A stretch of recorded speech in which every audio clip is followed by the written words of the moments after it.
Hi, Celia. Hi, Holly.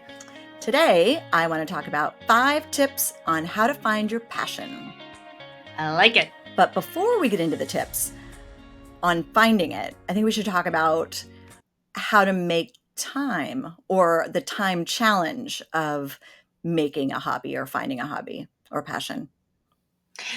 I find that very challenging. Do you have any tips on how to find the time? I know we both work and we have kids, teenagers, and husbands and pets and ah, All the things, all the things. I guess the only way to find time is being selfish, which does not come naturally, I think, to moms, especially to women and moms. But being selfish and declaring a piece of a day or even a piece of a week that is sort of me time, I think is crucial. I agree. I have difficulty with that for the reasons that you said, and then just feeling guilty. But I know that if you do that, it refuels you in a way that makes you a better parent, mother, friend, etc. But then I get caught up in this guilt ball, if you will. Yeah. But I think that if you are able to take that, just how good you feel in that moment when you do make the time for me time, for a hobby, passion, whatever it is, it's so worth it. And it reminds us that we are individuals. We're not just part of a family or part of a work environment or whatever. We are individuals, and we need that for the soul, just to sort of feed us and make us happy. So I guess the first tip that is not really on my tip list, but you just have to be selfish and carve that time out and make the people around you know that this is a priority for you. Yeah, and I think also those people need to not make you feel guilty. I mean, I have self-inflicted guilt, and then I do think my husband sometimes makes me feel guilty. So I need to work on that as well. Yeah. Yeah, my children need to stay out of the she shed. Yeah. There you go. Yeah, Get out. My time. exactly. All right. Yeah. Well, let's hear about how we find those passions, I guess. All right. So, the number 1 tip is reflect on your interests. So, the first thing to do really is to do some soul searching, I think. Hmm. And you can even look back on your childhood, whatever is sort of a consistent joy in your life. It could be gardening or cooking or just about anything, but I think you have to do some self reflection to figure that out. Yeah. And I think if you think back and if there was ever a time you've just lost yourself in something, whether it's making something or writing or cooking, if you lose yourself in the time, I think it's a sign that it's something that you really love to do. Absolutely. And with that, number 2, assess your skills and talents. So that goes kind of without saying, are you a naturally good singer or piano player or cook or writer? I don't know that I love that one because is it saying that you're supposed to be good at your hobby or passion?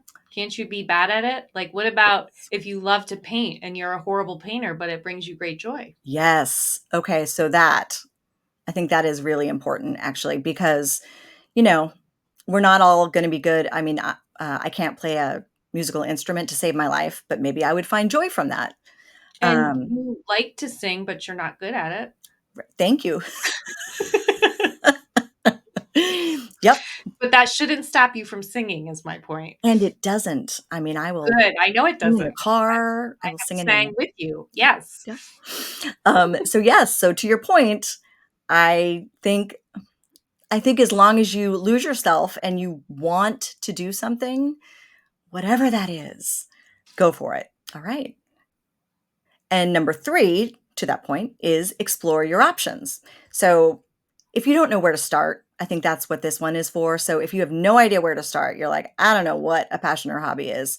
You sort of have to research, talk to friends and family and Go look on YouTube for inspiration or any other sort of social media people that you follow that are of interest. Yeah, I also think if there's even an inkling that you want to do something, try and find a class, whether it's a woodworking class or an art class or a cooking class, because I think that would expose you to it and you could be like, yeah, I'm really digging this, or that was fun for a class, but it's not really my thing. Yeah, right. Or that was a really fun class and I want more. Exactly. Yeah, Yeah. awesome. Okay, and number 4 is experiment, which on the heels of the last one is really just it is what it is. Experiment and just try different things. Be open to the universe. You've done that, Celia, right? I have. I have tried a bunch of different things. And I think where we are in life, and we're obviously a channel about being in your 50s, Yeah. we're not quite there, but we are on the cusp of becoming empty nesters. And now is the time to sort of expand those wings and find some other things that interest you, because I've seen it with older friends or people that just had kids younger and now they are empty nesters. Mhm. Finding yourself in that time and what you want to do, because in theory you will have more free time, Yeah. is critical. And so I feel like we got to get on it now, and then we'll be sitting pretty when everybody's off and out of the house. Exactly, and we won't drive our husbands crazy as much if we are off doing our own thing, Potentially. I don't know. potentially.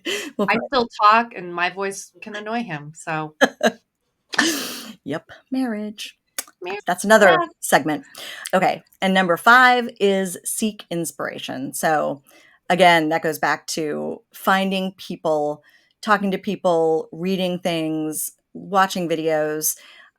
Find somebody in whose footsteps you wanna walk, somebody who is already out there doing something that you might wanna do, and see how they came about it, see what steps they took, and be open to taking classes or workshops. Those are wonderful things to do to just sort of dip your toe into something, right? Celia, you took a woodworking class, among other things? I've taken many a class, and then I actually get a tremendous amount of inspiration from YouTube. If I have even an inkling of something I want to do, it is just this amazing resource for DIY projects. So I highly recommend YouTube for research and for learning. I could not agree more. So, I think if you were able to do the first thing that we talked about, which is release yourself of guilt and carve out some free time because it's there. You may just have to you may not even be aware that you could disappear from your life for an hour and people are going to be okay. The world still turns and then you'll come back to all the same Yeah, things. I also wonder, like for me, just because I'm at an office Monday through Friday, I know we've talked about this over the years. Something happens to me at night and I have no ounce of productivity left in me. Yeah. However, if I could find something that really makes me feel good and I'm passionate about, I Mhm. feel as though that is time I could use versus Yeah. sitting on the couch and watching TV, which I love my Totally. TV, but it is not a productive thing, and I don't want to feel guilty about that because it's still okay to watch TV, but like I could add hobby slash passion time in the evening if I could just get my energy up a bit. Yeah, I mean, I love TV and consider that a hobby. Yes. Oh, exactly. But I will say that, if you are so depleted at the end of the day, because I know, writing is my hobby and I have 0 energy for that at the end of the day also. So, I would say that even if the hobby happens once a week on Saturdays or once a week on Sundays or just one evening or one morning, it's important, I think, to look at your schedule and make time.